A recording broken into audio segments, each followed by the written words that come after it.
The Beggar. It is a very famous story by Anton Chekhov, and it has been adapted into plays also at different places. And till date, it is being enacted at various theaters across the world. बहुत ज़्यादा celebrated story है ये. Okay, I have also read this when I was in the school. So this story has again been taken into the syllabus back when the supplementary reader movements was introduced. So this story is about a person who had a change of heart because of a lady, okay, who showed empathy towards him. Not just sympathy, सिर्फ sympathy नहीं, उसने दया भी दिखाई, वो उसकी situation भी समझी और उसके हेल्प और गुस्से दोनों ने हेल्प किया एक पर्सन को, एक बेगर को एक अच्छा इंसान, एक सक्सेसफुल इंसान बनने में. ठीक है, सो ये ऐसे ही इंसान की स्टोरी है. The story starts with, kind sir, have pity, turn your attention to a poor hungry man. For 3 days I have had nothing to eat. I haven't 5 kopecks for a lodging. I swear it before God, for 8 years I was a village school teacher and then I lost my place through intrigues. I fell a victim to calumny. It is a year now since I've had anything to do. So explaining the whole paragraph, start ही ऐसे हो रहा है कि कोई बेगर है, कोई भिखारी है और वो भीख मांग रहा है. वो कह रहा है कि आप बहुत दयालु हो सर, थोड़ा दया भाव दिखाओ. हैव पिटी मतलब दयालुता, मेरे पे तरस खाओ और अटेंशन दो, ध्यान दो मुझ गरीब भूखे इंसान पे. 3 दिनों से कुछ भी नहीं खाया है मैंने और मेरे पास 5 kopeks. Kopeks is the currency for a lodging, मतलब रहने के लिए भी जगह नहीं है. और मैं ये भगवान की कसम खा के कहता हूँ, और 8 साल से मैं एक विलेज में स्कूल टीचर था. फिर कुछ इंट्रीग्स मीन्स चालों की वजह से मैंने जो है अपनी पोजीशन खो दी, यानी कि उसकी जॉब चली गई. I fell a victim to calumny. Okay, victim means किसी चीज का शिकार होना और कैलमनी यहाँ पे मतलब है कि झूठे झूठे कुछ फॉल्स उस पे आरोप लगे, झूठे आरोप लगे, क्लेम्स लगे कि उसने कोई बहुत बड़ी गलती कही है. और वो कहता है कि अब साल हो चुका है, मेरे पास कुछ भी नहीं है करने को. Okay, so this is the beggar, and the second character in this story is Sergey, who is an advocate by profession. Now, in the next paragraph, as you read, you will see the advocate Sergey looked at the ragged, fawn-colored overcoat of the suppliant, at his dull, drunken eyes, at the red spot on either cheek, and it seemed to him as if he had seen this man somewhere before. So अब क्या सर्गे ने जब देखा, ragged मतलब कटे फिटे से कपड़े, अजीब गंदी बुरी हालत, फॉन कलर का ओवरकोट था उसका और उसकी डल ड्रंकन आईज थी और उसके दोनों चीक्स पे एक रेड स्पॉट था और उसे ऐसा लगा कि उसने शायद इस इंसान को कहीं देखा है. और अब वो बेगर अभी भी अपनी तरफ से जो है बता रहा है उसे कि मेरी पास एक पोजीशन थी कलुग प्रोविंस में. और फिर वो जो ये बातें कह रहा है वो और आगे बताता गया, पर मेरे पास पैसे नहीं है, कहता वहां जाने के लिए एक ऑफर है मेरे पास जॉब का, पर कलुग में, और वहां जाने के लिए मेरे पास पैसे नहीं है, मेरी कुछ मदद कर दो, मुझे बहुत शर्म आ रही है ऐसा मांगते हुए, बट मेरे सर्कमस्टांसेस यानी कि स्थितियां, हालात ही कुछ ऐसे हैं कि मुझे बेग करना पड़ रहा है. अब सर्गे की जो आंखें थी वो एकदम से उसका ध्यान जो था वो उसके ओवरशूज के पे गया, जो कि एक बड़ा था और एक छोटा था, और उसे अचानक से कुछ याद आया. उसने कहा कि मुझे लगता है कि मैं तुम्हें परसों भी मिला था, डे बिफोर यस्टरडे मीन्स परसों, सदोवे स्ट्रीट में मिला था, पर तब तुमने मुझे बताया था कि तुम एक स्टूडेंट हो जिसे एक्सपेल कर दिया गया है और कोई विलेज स्कूल टीचर नहीं हो, क्या तुम्हें याद है? अब वो थोड़ा सा हड़बड़ाता हुआ, मंबल करता हुआ, हल्के से बड़बड़ाता हुआ कहता है कि नहीं, ऐसा नहीं हो सकता. टेकन अबैक हियर मीन्स बहुत ज्यादा सरप्राइज्ड हुआ वो ये चीज सुन के. वो कहता है मैं एक विलेज स्कूल टीचर हूँ और अगर आप चाहोगे तो मैं अपने पेपर्स भी दिखा सकता हूँ. और जो एडवोकेट है वो उस पर गुस्सा होता है सर्गे. वो कहता है कि तुमने एक स्टूडेंट बताया और अब तुम मुझे बता रहे हो कि तब बताया था कि तुम क्यों एक्सपेल हुए, तुम्हें याद नहीं है? और सर्गे जो है उस पे बहुत ज्यादा घृणा भरी निगाहों से देखा उसने, डिस्गस्ट, एक्सप्रेशन ऑफ डिस्गस्ट कि कितना झूठ बोल रहा है ये, और उसने खूब झूठ से बोला कि ये डिसऑनेस्टी है, ये ठगी है, बहुत बेईमानी है और तुम ठग रहे हो दूसरे लोगों को, इसलिए मैं पुलिस को बुलाऊंगा। अब वो बेगर जो है वो अपना हाथ अपने हार्ट पे रखते हुए कहता है कि सच्चाई तो ये है कि मैं झूठ ही बोल रहा हूँ, ना मैं कोई स्टूडेंट हूँ ना ही स्कूल टीचर हूँ, ये सब झूठ था। पहले मैं रशियन कॉयर में गाता था और फिर ड्रंकननेस की वजह से, बहुत ज्यादा वो अल्कोहल पीता था, ठीक है, हर टाइम ड्रंक रहता था, इस वजह से उसे जो है वहां से निकाल दिया गया। सेंट अवे मीन्स वहां से भेज दिया गया, निकाल दिया गया। बॉर्ग को कहता है कि मैं क्या और कर सकता हूँ, मुझे झूठ के बिना मेरा काम नहीं चल सकता, कोई भी मुझे कुछ नहीं देगा अगर मैं उसे सच बताऊंगा। क्या कहता है मैं क्या करूं ऐसे में। अब सर्गे उसे और भी गुस्सा करते हुए कहता है कि तुम्हें काम करना चाहिए और तुम मुझसे पूछ रहे हो कि क्या। और तभी जो है वो उसे कहता है कि तुम मेरे लिए वुड चॉप करो। सर्गे उस बेगर को कहता है कि तुम मेरे लिए वुड चॉप करो, वुड को कट करो। और इस पे वो बेगर जो है वो मान जाता है और कुछ उसे डर भी होता है कि शायद ये मेरी कंप्लेंट ना कर दे, और कुछ उसे पैसे मिलने का भी लालच होता है। तो दोनों ही रीजन से वो मान जाता है उसकी बात। और सर्गे जो है अपने हैंड्स को रब करता हुआ अपने कुक को बुलाता है और वो उसे बताता है, ओल्गा है उसके कुक का नाम, और उसे वो बताता है कि इसको वुड शेड में ले जाओ और इसे वुड चॉप जो है करवाओ। अब पहले टाइम में, because this story was written way long back in the 19th century, so तब कोई इलेक्ट्रिक हीटर्स नहीं हुआ करते थे, ठीक है, ना ही कोई नॉर्मल हीटिंग सिस्टम्स हुआ करते थे। सो लोग आग सेकने के लिए लकड़ियां जलाते थे अपने घरों में, जिससे कि घर में गर्माहट रहे। Because here in India it is not that cold, specifically in the part where we live, कि जितना आप नॉर्दर्न साइड जाते जाएंगे, हिमालयाज में जाएंगे, आज की डेट में भी लोग या तो रूम हीटर्स यूज करते हैं या फायर प्लेसेस हैं, ठीक है।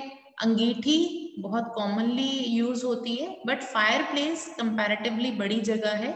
हमने कुछ चैप्टर्स में पहले भी पढ़ा है जहाँ एक घर की ऐसी जगह जहाँ आग जलाई जाती है और चिमनी के रास्ते से वो बाहर जाती है, जैसे कि house is not a home में भी था, जहां जिसकी वजह से आग फैली थी, ठीक है। सो यहाँ पे जो है वो उसे वुड जो उसमें जलानी है लकड़ी, वो बड़े बड़े लॉग्स लेता था एडवोकेट।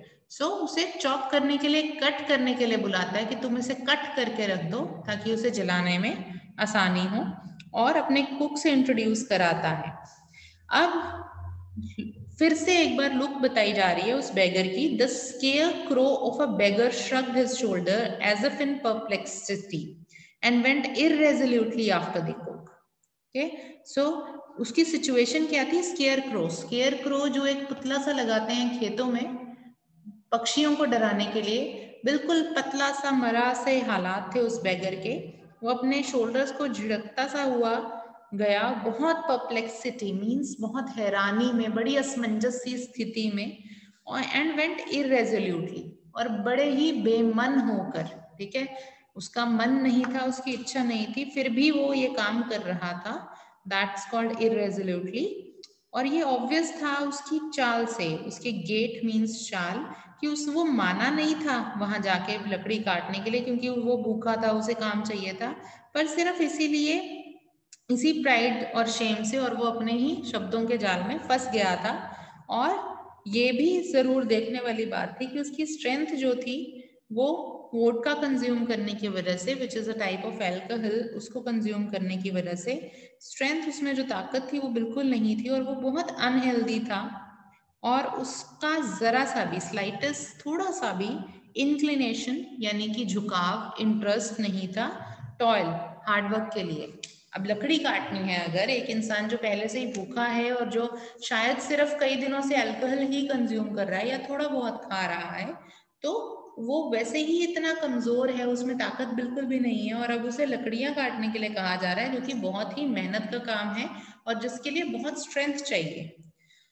तो उस काम के लिए उसे ले जाया जा रहा है, तो उसका बिल्कुल भी मन नहीं है और सर्गे फटाफट से अपने डाइनिंग रूम में गया और अब उसकी विंडो से वो देख सकता था कि हर एक चीज जो थी वो यार्ड में चल रही थी, वो सब देखता रहा।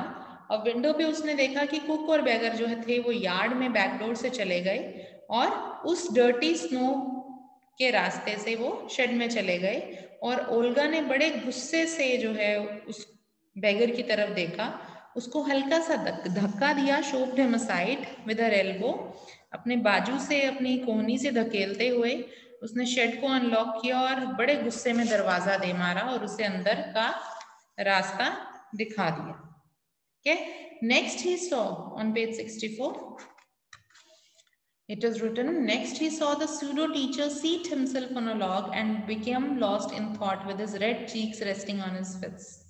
Okay, so ये जो pseudo teacher, pseudo means बहाने बनाने वाला, ठीक है। सो ये जो बहाने बनाने वाला जो सो कॉल्ड टीचर बन रहा था अपने आप को, वो बैठ गया वहां पे एक लॉग पे, एक बड़े लकड़ी के पीस पे जा करके और अपने विचारों में खो गया और दोनों हाथ उसने अपने चीक्स पे रख दिए। So the woman just sort of throwed the axe at his feet, एकदम से flung यहाँ लिखा है, ठीक है, जोर से उसने दे के मारा, दूर से ही फेंका एक्स को उसके पैर के पास और बहुत गुस्से में, और उसका एक्सप्रेशन जो है उसके लिप्स से जज करते हुए उसे लगा कि उसे वो डांट रही है। और बैगर ने अब भी बेमन से जो है एक लकड़ी का टुकड़ा अपनी तरफ खींचा, एक बड़ा सा बिले जो है वो उठाया, अपने पैरों में उसे इकट्ठा किया और एकदम बड़े ही फीबली मीन्स बहुत वीकली जो है बड़े हल्के हाथों से उसे एक्स से मारा और बिले जो है वो उससे छूट कर नीचे गिर गया। और बैगर फिर से वो अपने पास लेकर के आया, अपने फ्रीजिंग हैंड से उसने उस पर फिर से प्रहार किया और बहुत ध्यान से अब मारा, जैसे कि वो डर रहा हो कि वो अपने ओवरशू को ना मार ले, अपनी फिंगर उसकी फिंगर पे ना लग जाए। और ये जो स्टिक थी वुड की, ये फिर जो थी गिर गई ग्राउंड पे। और सर्गे का जो एंगर था अब तक वो गायब हो चुका था, वैनिश्ड, और अब वो थोड़ा सा अपने लिए बुरा महसूस कर रहा था कि उसने एक बिगड़े और ड्रंक और शायद बीमार आदमी को इतने छोटे काम के लिए इतनी ठंड में भेज दिया है। पर 1 घंटे बाद ओल्गा आई और उसने कहा कि सारी लकड़ी जो है वो कट गई है और सर्गे ने कहा कि उसे ½ रूबल जो है करेंसी वो दे दीजिए, और अगर वो दोबारा भी आना चाहता है तो वो हर महीने की 1 तारीख को आ सकता है और कोई ना कोई काम हम इसके लिए हमेशा ही रखेंगे, we'll find some work for him. Okay, so उस दिन से वो काफी बार उनके यार्ड में आता और हर टाइम उसके कोई ना कोई काम दे दिया जाता। कभी वो शॉल करता स्नो को, मतलब बर्फ वहां से साफ करता, कभी वुड शेड अरेंज करता, कभी कभी जो मैट्स थे, मेट्रेसेस थे, उन सबको क्लीन करता और हर बार उसे 20 से 40 कॉपेक्स मिल जाते। और एक बार तो उसे कुछ पुरानी ट्राउजर्स भी मिल गई, एक पुरानी ट्राउजर्स का पेयर मिल गया जो कि उसके लिए भेजा गया। जब सर्गे दूसरे घर में शिफ्ट हुआ तो उसने कुछ लोगों को हायर किया पैकिंग के लिए और सामान फर्नीचर ले जाने के लिए।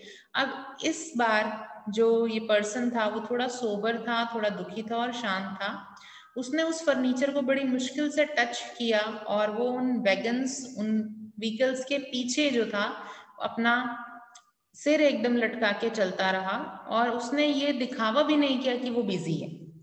वो सिर्फ कामता रहा उस ठंड में और बहुत उसे शर्म महसूस हुई जब वहां पे कार्टर्स ने उस पर चिल्लाया उसकी काम चोरी के लिए और उसके अजीब से कटे फटे से ओवरकोट के लिए।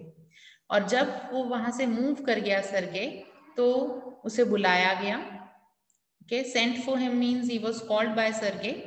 And then Sergey said कि मैं बहुत खुश हूं कि मेरे शब्दों का तुम पे असर हुआ है। और अब उसने उसे 1 रूबल जो है वो दिया और वो कहता है कि मुझे लग रहा है कि तुम अब काम करना चाहते हो, अब तुम थोड़े ठीक हो, तुम्हारा नाम क्या है।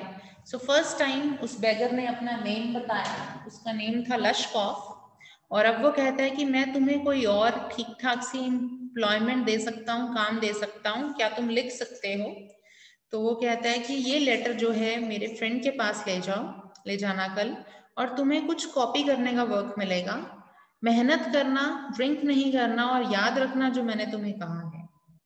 और इस खुशी से कि सर्गे ने उसको एक सही रास्ते पे डाल दिया है अब, कि एक बेगर को, एक ड्रिंकर को, एक बहुत ही ज्यादा अल्कोहल कंज्यूम करने वाले इंसान को एक नॉर्मल लाइफ जीने के लिए उसने मोल्ड कर दिया अपने पे खुश होते हुए। सर्गे वहां से चला गया।